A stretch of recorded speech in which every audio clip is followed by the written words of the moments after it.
안녕하세요. 저는 올해 50살이 된 아들 하나 엄마입니다. 저희 아들은 멀리 떨어진 지역의 학교로 진학을 했고 현재는 군 제대를 앞두고 있습니다. 슬하에 아들 하나를 두고 키웠던 저희 부부는 평범한 여느 부부와 다를 것이 없었습니다. 남편은 작은 개인 사업을 했었고 저는 가정주부였습니다. 함께한 세월이 긴 부부이니만큼 서로가 편안한 또 한편으론 뜨뜻미지근한 상태로 계속 살아왔죠. 연애할 땐 나름 불타는 연애를 했었어요. 서로 좋아 죽겠다고 했었고 이 사람 아니면 안 되겠다 싶어서 결혼도 했었죠. 하지만 같이 산 지도 20년이 훌쩍 넘어가니까 그런 불타는 감정은 자연스레 없어지더군요.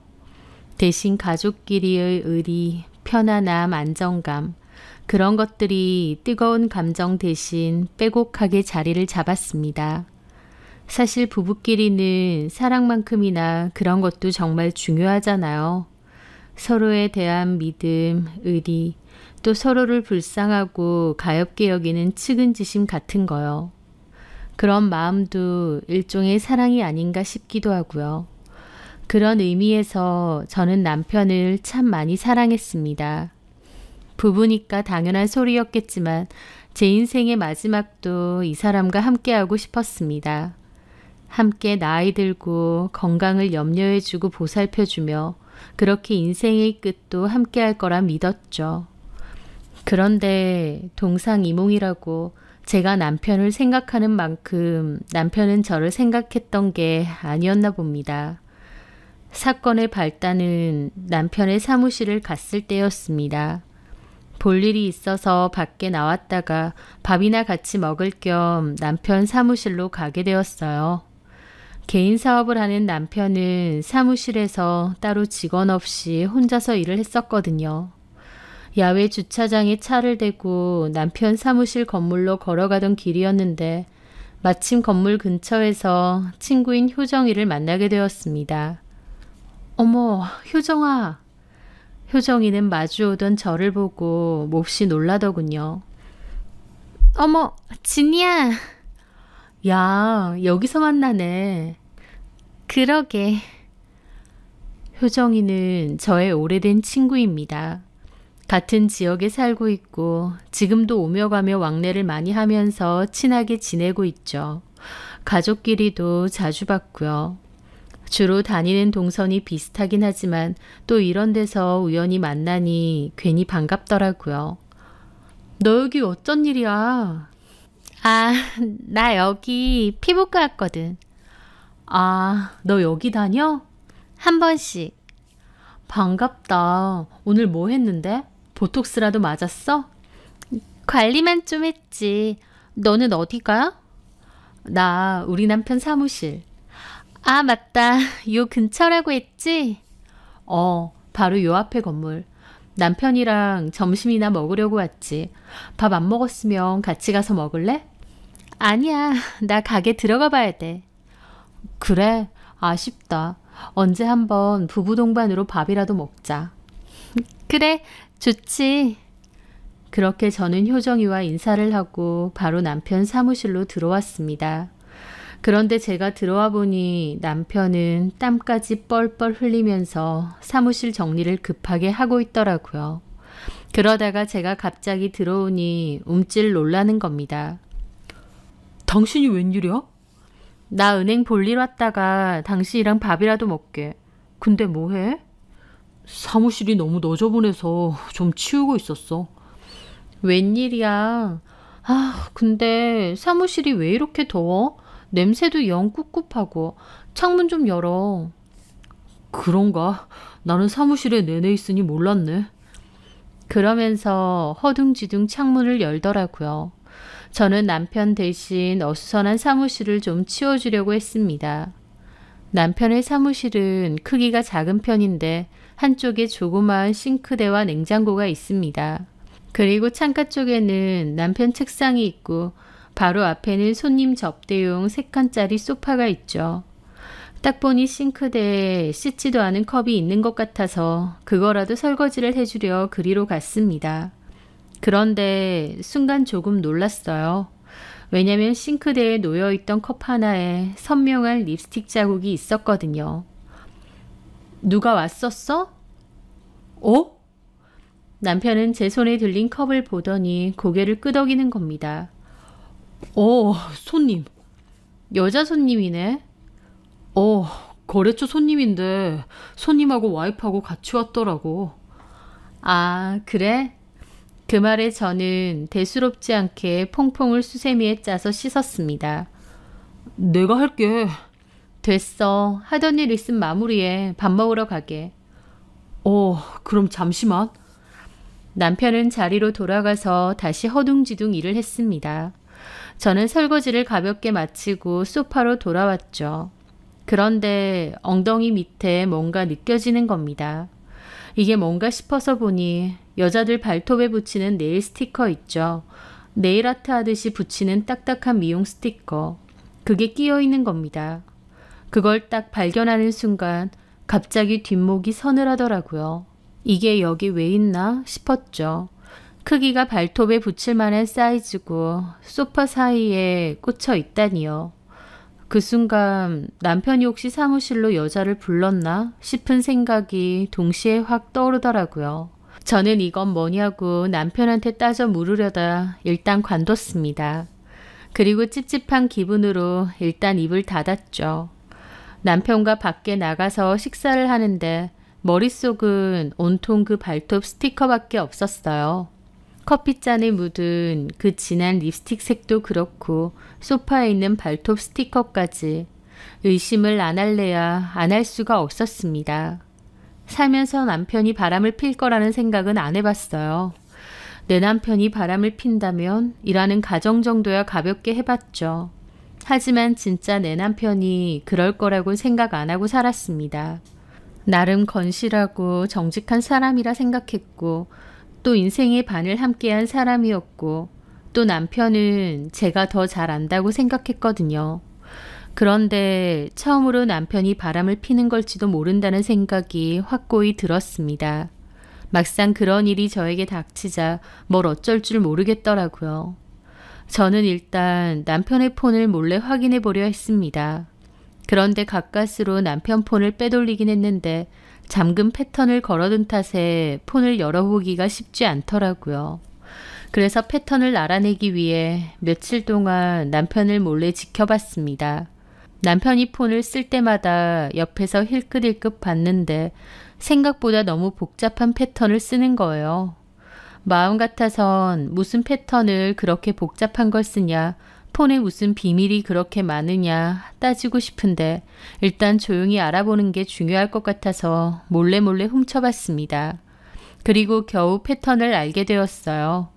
낌새를 봐서 남편 폰을 몰래 빼돌려 패턴을 풀고 안을 뒤져보리라 마음먹었죠. 하지만 또 문제가 남편이 그맘때 폰을 자꾸 베개 밑에 넣고 자거나 주머니에 넣고 자는 일이 많은 거예요. 남편은 자기 전 누워서 폰을 보다가 잠이 잘 들었는데 자기 전에는 베개 밑에 넣고 자거나 주머니에 폰을 넣더군요. 그래서 도무지 폰을 몰래 훔쳐볼 곁이 안 나는 겁니다. 그러다가 한 번은 자는 남편의 베개 속 폰을 슬쩍 빼내려는데 그 순간 남편이 눈을 확 뜨는 겁니다. 저는 몹시 당황했죠. 뭐해 여보? 내 폰을 왜 들고 있어? 나도 자다 깼는데 몇 시인가 해서. 남편은 제 손에 들린 폰을 다시 가져가더니 지금 새벽 2시네. 얼른 자. 하고는 폰을 주머니에 쓱 넣고는 돌아 누워 자는 겁니다. 그렇게 저는 또 남편의 폰을 몰래 보는데 실패했죠. 남편의 행동이 이상하고 분명 뭐가 있긴 한데 제 눈으로 확인해 볼 길이 없으니 답답하더라고요. 그러던 와중 저는 심란한 기분으로 친구 효정이가 운영하는 옷가게로 터벅터벅 가게 되었습니다. 효정이는 여성복 매장을 운영 중이거든요. 그런데 도착해보니 옷가게 안에는 효정이의 시어머님이 이미 계시더라고요. 어머, 안녕하세요. 아, 우리 며느리 친구? 네, 저번에도 한번 뵀었죠. 맞아. 동네가 이 근처라고 했나? 자주 보내요. 네, 집이 멀지 않아요. 우리 며느리 만나러 왔어요? 네, 시간 되면 차나 한잔 할까 하고요. 그래요. 밥 안 먹었으면 우리 식당 가서 식사하고 가든가. 밥은 먹었어요. 괜찮습니다. 그래요, 그럼. 나도 마침 가려던 참이라. 다음에 또 봐요. 살펴가세요. 그렇게 효정이와 저는 효정이 시어머니의 배웅을 했습니다. 어머님 배웅 후 효정이는 좀 지친 표정이더라고요. 어머님 와 계신지 몰랐네. 너한테 미리 전화하고 올걸. 됐어. 어머님이야 툭 하면 오시는데 뭐. 아주버님 식당 때문에 오신 거야? 그것도 있고 또 이번 달 마지막 주 금요일에 아버님 칠순이시거든. 칠순잔치 어디서 할지 얘기하신다고. 아, 칠순잔치 하셔? 금강호텔 연회장으로 일단 예약은 해놨는데 그거 얘기 좀 하신다고 오셨네. 그렇구나. 시어머니 얘기를 하는 효정이의 표정은 별로 밝지 않았습니다. 효정이네 시어머니는 효정이네 가게를 몹시 자주 오셨거든요. 애초에 효정이의 옷가게가 있는 건물은 효정이네 시부모님 소유의 건물이었습니다. 3층짜리 건물이고 1층에는 효정이가 운영하는 옷가게가 있고 2층은 통째로 효정이네 아주버님이 식당을 운영하세요. 한마디로 시부모님이 며느리인 효정이에게 옷가게를 차려주신 건데 틈만 나면 오신다고 하더라고요. 효정이도 결혼한 지 꽤 됐건만 여전히 시부모님을 어려워하고 불편해하는 게 컸습니다. 애초에 결혼할 때부터 양가 집안 형편 차이도 꽤 났었고 효정이를 며느리로 들이는 것에 반대도 심하셨대요. 그러다가 효정이가 임신하면서 어쩔 수 없이 결혼 허락하셨는데 효정이 남편이 변변치가 않아서 아직도 시부모님 돈으로 생활하는 게 크다고 하더라고요. 그러다가 시부모님이 효정이에게 옷가게 차려주시면서 운영하라고 하신 거고요. 그러니까 옷가게를 효정이가 하고 싶어서 한다기보다 시부모님이 맡아서 하라고 반강제적으로 떠맡기신 거죠. 효정이도 시부모님의 말을 거역할 수가 없어서 억지로 옷가게 맡아서 운영하고 있는 거고요. 하여튼 결혼한 지 20년이 넘었어도 여전히 시부모님 눈치 보고 있는 상황이었던 겁니다. 근데 어쩐 일이야? 그냥 이래저래 가슴도 갑갑하고 그래서 너랑 얘기 좀 할까 해서. 많이 안 바쁘면 나가서 차 한잔 할래? 좋지. 여긴 우리 알바생한테 맡기고 가면 돼. 나가자. 그렇게 저는 효정이와 근처 카페로 갔습니다. 근데 뭐 때문에 가슴이 갑갑해? 내가 이런 얘기를 할 줄 몰랐다. 뭐길래? 실은 우리 남편 있잖아. 바람난 것 같아. 제 말에 효정이는 눈이 동그래지더라고요. 정택 씨가? 에이, 설마 다른 사람은 몰라도 너네 남편이 그럴 사람이니? 나도 그렇게 생각했는데 아무래도 촉이 그래. 그냥 촉? 아니면 무슨 증거라도 있었던 거야? 실은 저는 효정이에게 사무실에서 립스틱이 묻은 컵과 소파에서 발톱 미용 스티커를 발견한 얘기를 했습니다. 제 말에 효정이도 꽤나 놀란 얼굴이더라고요. 어때? 네가 듣기엔? 내 남편 바람피는 거 맞는 것 같지? 글쎄, 그걸로만 판단하기엔 좀 무리 아닐까? 왜 그렇게 생각해? 아니, 그렇잖아. 컵에 묻은 립스틱이야 여자 손님이 왔다고 했으니까 그런 거고. 또 소파에 발톱 스티커? 그거 생각보다 잘 떨어져. 그 손님이 왔다가 실수로 빠진 거 아닐까? 아, 맞아. 너도 그거 잘 붙이지? 지금도 붙였어?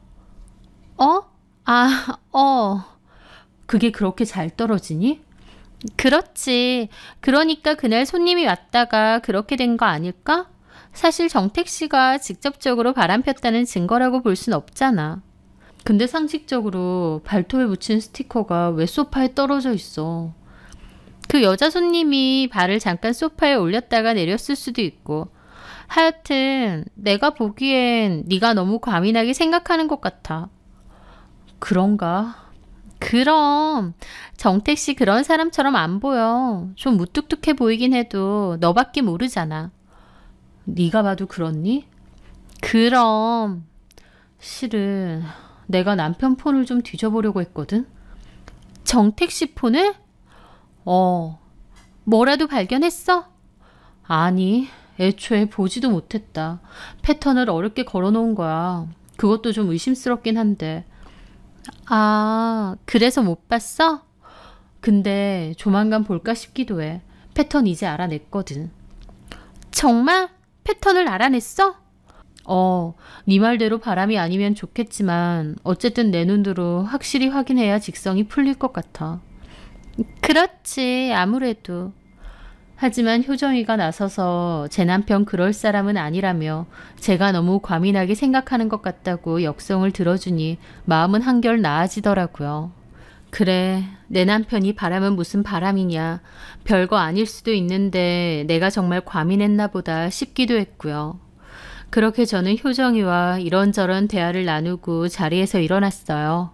그리고 효정이와 인사를 하고 집으로 돌아가고 있던 참이었습니다. 그런데 그때 마침 제 폰으로 문자 하나가 날라왔어요.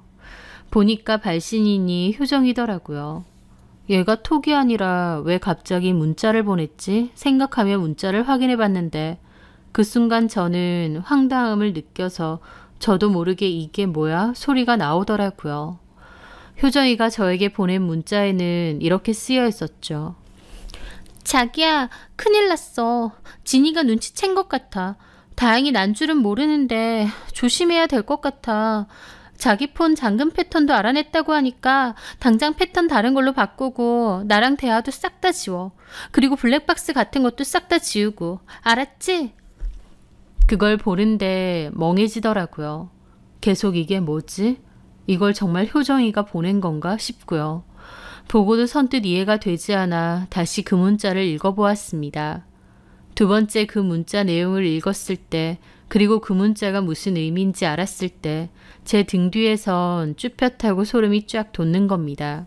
아, 문효정이 나한테 문자를 잘못 보냈구나. 내 남편한테 보내려고 한 걸 나한테 보냈구나. 남편이 바람을 피는 것 같았는데 그 상대가 바로 효정이구나. 그제야 알겠더라고요. 저는 경악스러운 기분으로 효정이에게 전화를 걸었습니다. 효정이는 저에게 문자를 잘못 보냈는지도 모르는지 아무렇지 않게 전화를 받더군요. 진이야. 왜? 집에 가고 있어? 문자 나한테 왔어. 네가 보낸 문자 내 남편이 아니라 나한테 왔다고. 너 문자 잘못 보냈어. 제 말에 효정이는 아무 말도 하지 않았습니다. 지도 엄청 놀랐겠죠. 너 이게 뭐야? 네가 내 남편하고 바람 피는 거야? 아니야. 그런 게 아니고. 뭐가 아니야? 네가 지금 내 남편한테 문자 보낸 게 실수로 나한테 왔다고. 뭐? 진이가 다 알았으니 조심해? 패턴도 다시 바꾸라고? 야, 문효정. 너 지금 뭐 하자는 거야? 네가 정말 내 남편이랑. 아니야, 진이야. 그게 아니라 다 오해야. 하면서 쩔쩔 매는 겁니다. 하지만 지도 뭐라고 변명해야 될지 기억이 안 나겠죠. 우물쭈물 하더니 갑자기 통화를 그냥 끊어버리는 겁니다. 기가 막혔죠. 바로 다시 전화를 거는데 그 사이에 제 번호는 차단했는지 받지도 않더군요. 저는 이를 악물고 그 즉시 효정이네 가게로 다시 달려갔습니다. 그런데 그 사이에 튄 건지 가게에는 알바생만 있더군요. 사장님 어디 갔어요? 좀 전에 갑자기 급한 일 있다고 나가시던데요. 저는 이번엔 택시를 잡아타고 남편의 사무실로 갔습니다. 사무실 문을 벌컥 열어 제끼자 남편은 손님과 상담을 하다가 깜짝 놀라 일어나더라고요. 여보. 저는 일단 부글부글 거리는 속을 뒤로하고 남편에게 말했습니다. 1층 카페 가 있을 테니까 손님들 가시면 연락해. 저는 그렇게 말하고 1층에 내려가 있었습니다. 머릿속이 너무 복잡하더라고요. 설마 했는데 남편이 바람을 피는 게 맞았고 그 상대가 다른 사람도 아니고 제 가장 친한 친구라뇨. 그것도 이렇게 어이없는 방식으로 알게 될 줄은 몰랐습니다. 이게 말이 되나 싶고 머릿속이 터질 것 같았죠. 그러다가 문득 든 생각이 효정이가 저희 남편에게 블랙박스도 빨리 지우라는 게 떠오르더라고요. 블랙박스에 뭐가 있나 보다, 그러니까 빨리 지우라고 했나 보다 싶었죠. 저는 그 길로 건물 주차장에 있는 남편 차로 갔습니다. 저도 남편 차키가 있거든요. 그걸로 차를 바로 열어보고 블랙박스 안에 메모리 칩도 꺼냈죠. 남편은 계속 연락 오는데 저는 그냥 택시 타고 집으로 왔습니다. 그리고 집에 오자마자 폰에다 연결시켜서 블랙박스를 뒤져보게 되었어요. 그리고 경악을 하게 되었습니다. 왜 효정이가 블랙박스를 지우라고 했는지 알겠더라고요. 그 블랙박스 메모리 안에는 두 사람이 몰래 만났던 증거가 다 있었으니까요. 효정이가 그동안 남편 차를 얻어 타고 이동 중에 했던 대화들도 다 녹화되어 있었고 숙박시설로 가는 것까지 다 찍혀 있었습니다. 뻔뻔하게도 차 안에서 가족 얘기하는 것도 다 찍혀 있었죠. 집에다 뭐라고 하고 나왔어? 동창회 있다고 했지. 남편이 의심 안 해? 안 하지 뭐. 진이는? 진이는 그런 생각 전혀 안 하지. 내가 믿음을 워낙 줬잖아. 믿음은 무슨. 이런 거 하면 진이 뒤집어질 거다. 아, 우리 이러면 안 되는데. 이건 진짜 미친 짓이야. 나도 알지. 그만 만나야지 하면서도 또 당신한테 연락하고. 아, 나도 제정신 아닌 거지. 좋게 생각하자. 그냥 삶의 활력소 정도로만 생각하면 되잖아. 우리 둘 다 가정에 충실하니까. 이 정도 일탈은 괜찮아. 당신도 나도 마음 잘 맞는 사람끼리 이렇게 시간도 보내고 그런 거지. 우리가 뭐 가정을 깨겠다는 것도 아니고. 그래도 우리 남편하고 시부모님 알면 얼마나 뒤집어질까. 아, 그 생각하면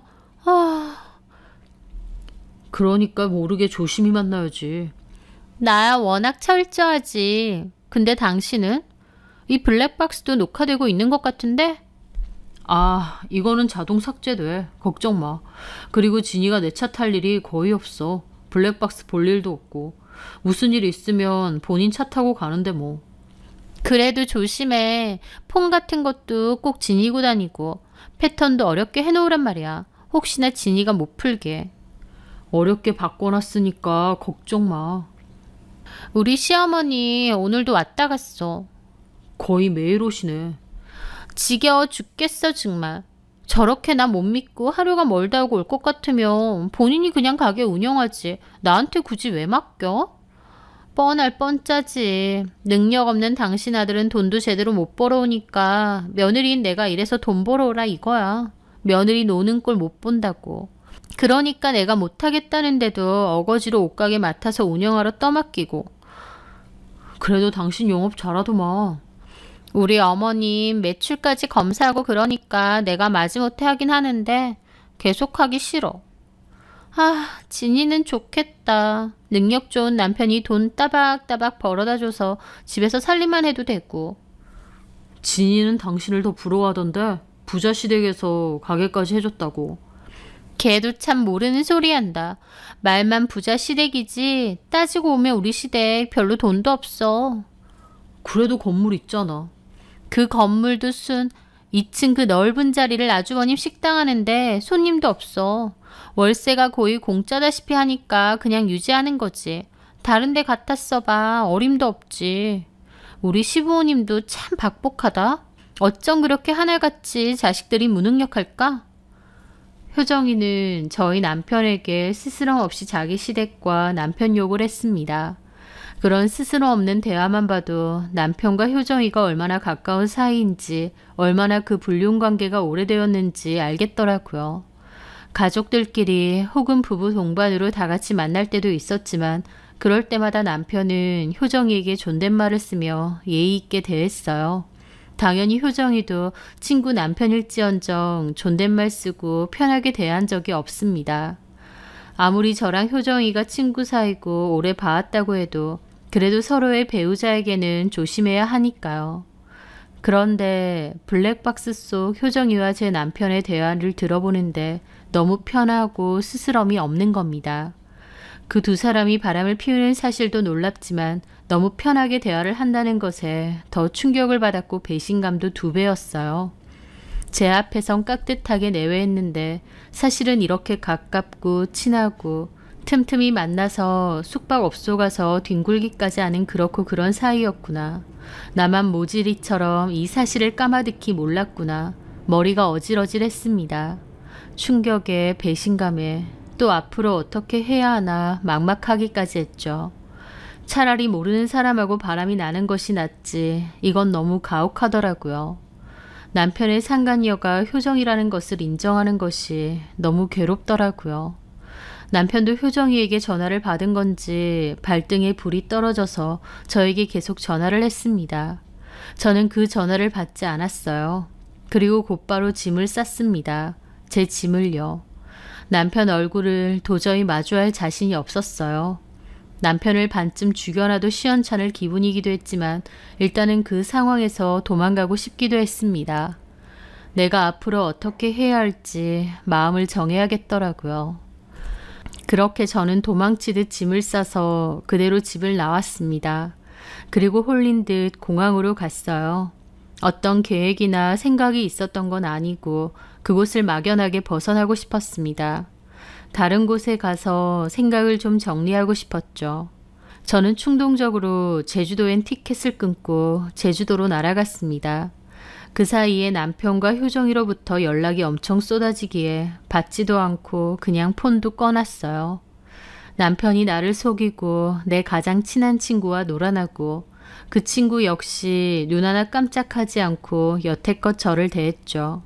그 생각만 하면 속에서 천불이 올라왔고 나한테 어떻게 이런 일이 있나 싶었습니다. 저는 그것도 모르고 효정이에게 남편이 바람을 피는 것 같다고 고민 상담까지 했다니요. 남편도 효정이도 알고 지낸 세월은 참 긴데 저를 이렇게 배신 때릴 줄은 몰랐습니다. 이혼을 할 것인가 말 것인가에 대해서 참 많이 고민했어요. 감정적으로는 당장 이혼이지만 살아온 세월도 길고 자식도 있고 막상 진짜 이혼을 생각하니 고려해야 될 부분이 상당히 많더군요. 그냥 남편은 한번 넘어가지고 효정이랑은 인연 끊고 살아야 되나 싶기도 했습니다. 그만큼 이혼이라는 게 너무 크게 느껴졌거든요. 하지만 또 한편으론 이게 보통 일도 아닌데 이대로 넘어갈 순 없었습니다. 이렇게 속이 끓고 눈물이 마르지가 않는데 왜 잘못한 그것들을 그냥 봐주고 넘어가야 되나 싶더라고요. 몇 날 며칠 호텔에 틀어박혀 눈물로 지냈고 하루에도 12번씩 생각이 달라졌어요. 그렇게 수많은 고민 끝에 제가 내린 결정은 이혼이었습니다. 설령 한번 넘어가 준다고 해도 살면서 제 속이 얼마나 뒤집어지고 괴로울까 그걸 감당할 자신이 없었죠. 그리고 너무 분통이 터졌습니다. 이혼으로 결정은 내렸지만 그렇다고 순순히 협의이혼해주고 싶진 않았어요. 저는 일단 남편에게는 집으로 돌아가겠다고 연락을 했습니다. 남편이 공항으로 데리러 온다고 했지만 저는 필요 없으니 알아서 가겠다고 했죠. 그렇게 저는 일단 집으로 돌아갔습니다. 남편은 저에게 미안하다고 잘못했다며 빌었어요. 자기가 머리가 어떻게 된 것 같다. 다시는 효정이와 만나지 않겠다. 우리 둘 다 이혼은 원하지 않는다. 평생 속죄하는 마음으로 살겠다 등등 정말 손이 발이 되게 빌었습니다. 하지만 저는 아무 말도 하지 않았습니다. 아직 완벽한 결정을 못 내렸으니 그저 잠자코 기다리라고 했죠. 제 마음은 이미 이혼으로 결정을 내렸지만 마지막 복수를 위해 기다렸습니다. 그리고 시간이 흘러 그날이 되었어요. 바로 효정이네 시아버지의 칠순잔치인 날이었습니다. 저는 남편에게 옷 입으라고 갈 곳이 있다고 했어요. 어디? 그냥 좋은 데서 식사나 함께 하고 싶네. 아, 그래. 가자. 어디 가고 싶은 데 있어? 뷔페. 당신 뷔페 별로 안 좋아하잖아. 스트레스도 심하고 그냥 이것저것 생각 안 하고 먹고 싶어서. 그렇게 남편과 저는 그 호텔로 갔습니다. 효정이 시아버지의 칠순잔치를 하기로 한 뷔페요. 그리고 뷔페가 있는 층수로 올라가는데 남편은 당황하더라고요. 오늘 여기서 칠순잔치가 있네. 일반 뷔페는 운영 안 하는 것 같은데? 저는 남편 말을 무시하고 주위를 둘러봤습니다. 연회장 안에는 마침 효정이의 남편이 보이더라고요. 저는 그리로 다가갔죠. 안녕하세요. 가족과 가까운 친척들만 불러서 하는 칠순잔치인데 제가 갑자기 나타나니 효정이의 남편도 놀라더군요. 안녕하세요, 진씨. 여긴 어쩐 일로? 아버님 칠순이시라면서요. 축하드려요. 효정이가 초대해서 왔어요. 우리 와이프가요? 아, 그래요? 효정이는 어디 있죠? 효정이는 친척들과 얘기를 하다가 제가 온 걸 보고 저승사자라도 본 양 얼굴이 새파랗게 질리더라고요. 저는 효정이에게 다가갔죠. 잘 지냈어? 진이야, 여긴 어쩐 일로... 어쩐 일이라니. 네가 초대했잖아. 아버님 칠순이라고. 내가 초대했다고? 그래서 우리 남편도 같이 왔는데. 그제서야 효정이는 문 쪽에 서 있는 제 남편을 보고 기함하더라고요. 저희 남편도 몹시 당황하고요. 저기 진이야, 나랑 나가서 얘기 좀 하자. 뭔데? 그냥 여기서 해. 효정이는 창백한 얼굴로 자꾸 저한테 나가서 얘기하자고 했고 저는 계속 여기서 얘기하라고 버텼죠. 그때 마침 효정이네 시부모님도 저를 알아보시고 다가오셨어요. 어머나, 우리 며느리 친구? 안녕하셨어요. 근데 여긴 어쩐 일로? 효정이가 시아버지 생신이라고 저한테도 꼭 오라고 초대하더라고요. 효정이네 시어머님도 황당한 얼굴로 효정이를 보시더군요. 그랬겠죠. 가족들끼리 하는 잔치인데 생판 남인 저를 초대했다고 하니까요. 효정이는 거의 울듯한 얼굴로 제 팔을 당기더군요. 저기 진이야, 일단 나가자니까. 왜? 여기서 해. 진이야, 제발. 저는 어머님께 그랬습니다. 아버님, 생신 축하드려요. 빈손으로 오기 뭐해서 선물도 하나 들고 왔거든요. 선물? 네. 그리고 저는 효정이 시부모님께 가방 안에서 서류봉투를 꺼내 건넸습니다. 한번 열어보세요. 효정이는 그 봉투를 보더니 질겁하더라고요. 그 봉투 겉면에는 변호사 사무실이라고 적혀 있었거든요. 효정이는 그 봉투를 확 낚아채더니 제 팔을 잡는 겁니다. 진이야, 너 왜 이래? 나가서 나랑 얘기하자. 너네 시어머님한테 드린 선물인데 네가 왜 뺏어? 내놔. 야, 너 진짜 이럴 거야?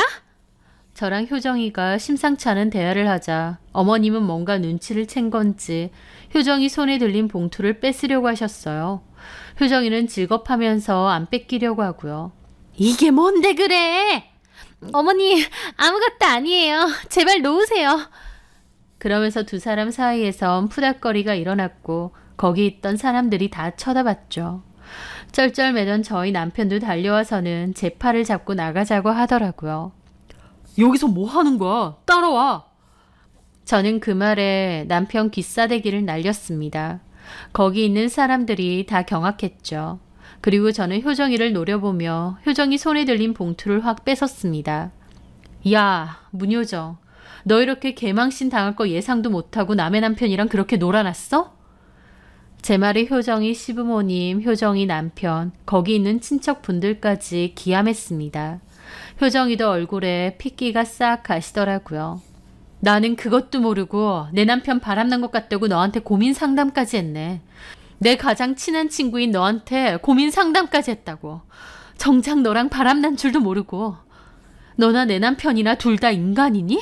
도대체 언제부터야? 언제부터 둘이서 그렇고 그런 사이였는데? 제 말에 효정이는 울듯한 얼굴로 제발 나가서 얘기하라고 하더군요. 싫어. 쪽팔린 건 알아? 너랑 내 남편 바람피는 사이인 거 알고 내 심정이 오죽했는지 알아? 얼마나 비참하고 괴로웠는지 아냐고. 나쁜 년. 그 말에 효정이 시어머니도 분노에 차서 효정이를 노려보더라고요. 너 이게 다 무슨 말이야? 너 친구 남편이랑 바람 폈니? 어머니, 말해봐! 효정이는 어쩔 줄 몰라 하며 대답을 못했고 그 순간 효정이의 시어머니가 효정이 머리채를 잡더니 미친 듯이 흔드는 겁니다. 효정이가 비명을 질러댔고 주변 친척들이 놀라서 달려와 뜯어 말렸죠. 하지만 효정이의 시어머니도 극도로 흥분한 상태셨습니다. 저는 그 난리를 지켜보다가 상간소송 소장이 담긴 서류봉투를 테이블 위에 올려놓고 그대로 나왔습니다. 문 앞에 서 있던 남편이 저를 노려보더라고요. 야, 이제 속 시원해? 이 난리를 치고.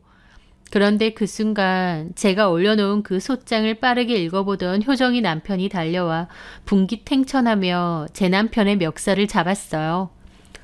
야, 이 새끼야. 네가 진짜 내 마누라랑 그랬어? 저기 일단 진정하시고요. 진정? 너 같으면 진정하겠냐? 그러더니 효정이 남편은 저희 남편 얼굴에 그대로 주먹을 꽂았습니다. 얻어터진 남편은 바닥을 뒹굴었고 그렇게 저희 남편과 효정이 남편은 뒹굴며 싸웠죠. 그렇게 삽시간에 생 난리가 난 겁니다. 저는 그 꼬라지를 보다가 그곳을 벗어났습니다. 1층으로 내려왔는데 생각보다 난리가 커진 탓에 심장이 마구 쿵쾅대고 손발이 떨려왔어요. 저한테도 너무 떨리는 일이었죠. 하지만 한편으론 꼴 좋다 싶기도 하더군요. 남편은 효정이 남편에게 얻어맞고 경찰서까지 갔다고 했습니다. 경찰서에서 저한테도 연락이 왔지만 저는 알아서 하라고 가지 않겠다고 했죠. 그 후 효정이도 저에게 전화를 해서는 이제 속 시원하냐고 악을 쓰는 겁니다. 참 어이없더라고요. 누가 누구한테 화가 나야 되는데 저한테 악을 쓰고 있나요? 너랑 30년 넘게 알고 지냈는데 네가 이런 인간인지 몰랐다. 도대체 언제부터야? 왜 내 남편이랑 그랬던 거야? 왜? 너 때문에 이혼당하게 생겼고 개망신 다 당했는데 네가 물어본다고 내가 다 얘기해줘야 되니? 너 진짜 뻔뻔하다. 너 때문에 나도 이혼해. 너는 네 잘못으로 이혼하지만 나는 너랑 내 남편 잘못으로 이혼하는 거야. 너 나한테 최소한 미안한 감정도 없니? 원래는 있었어. 나도 이거 미친 짓이라는 거 알고 있었고. 근데 이젠 아니야. 너 때문에 나 개망신 당했고 이혼까지 당했어. 나도 이거 그냥 못 넘어가. 네가 못 넘어가면 뭐 어쩔 건데. 하고 싶은 대로 해봐. 너 하는 꼬라지 보니까 내가 너네 시아버지 칠순잔치 뒤집어 엎은 거 아주 잘한 것 같다. 너 이렇게 난리치는 거 보니까. 나도 이제서야 속 시원해. 친구 남편하고 놀아나서 배신 때리고 이혼시키고 너는 무사할 줄 알았니? 그 정도로 끝낸 걸 고맙게 생각해. 뭐가 어째? 그날 소장 받겠지만 나 너랑 내 남편 상대로 상간소송도 진행할 거야. 너 같은 못된 년한테는 절대 선처해줄 생각 없고 합의도 없어. 무조건 판결문까지 다 받아낼 거니까 그런 줄 알아. 네 마음대로 해. 내 가정 깨트려 놓고 너는 잘 먹고 잘 살 줄 아니? 나도 가만 안 있어. 라면서 악을 지르는데 기가 막혔습니다. 본인 가정은 본인 손으로 깨트려 놓고 도리어 저를 원망하더라고요. 아, 얘가 이런 애였구나. 이 정도로 사지분간 못하니까 친한 친구 남편이랑 그랬구나 싶더군요. 저는 네 마음대로 하라고 하고 끊었습니다. 일은 주변 일대에 소문이 다 났어요. 그리고 제 친구들 사이에서도 소문이 다 돌았습니다. 제가 구태여 말하지 않아도 아름아름 다 소문이 퍼졌죠. 효정이는 그날 일로 남편에게 이혼당했고 당연히 위자료 소송도 당하게 되었습니다. 제 남편도 마찬가지고요. 게다가 그날 칠순잔치에 있었던 효정이네 아이들까지 이 사실을 다 알게 되어서 엄마를 엄청 원망한다고 하더라고요. 뒤집어진 건 저희 집도 마찬가지였어요.